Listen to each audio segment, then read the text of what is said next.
Ayan, nagsimula lang lahat dahil may lumalaganit. Lumalaganit na yon, na trace ko yung kinakapitan nitong saan na yun? Nitong ito, bakal na to.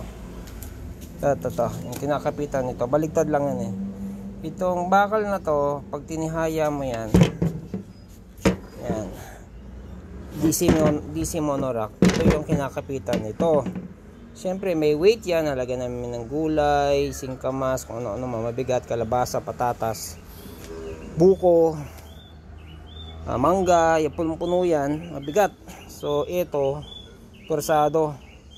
Kasi pag kumakalog-kalog yan, ito yung nag-iisang tornilyo. Yung kinakapitan yan, ito. Yan, tibay naman siya. Kaya lang, sobrang bigat to, nag-iisa to, kumalog.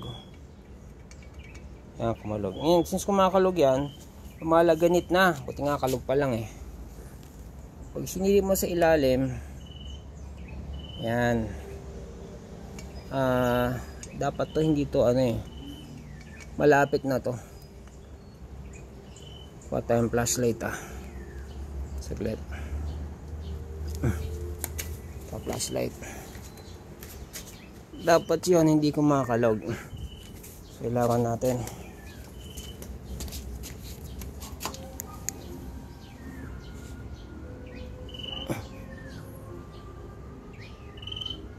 Yan. Yan, naka-welding siya. Tanggal na yung welding. So it's only a matter of time para bumigay yan.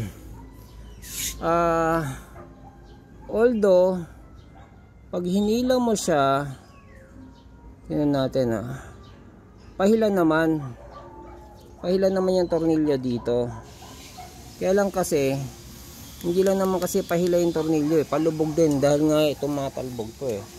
So needless to say, kailangan weldingin to. So weldingin ko siya ngayon. Weldingin natin.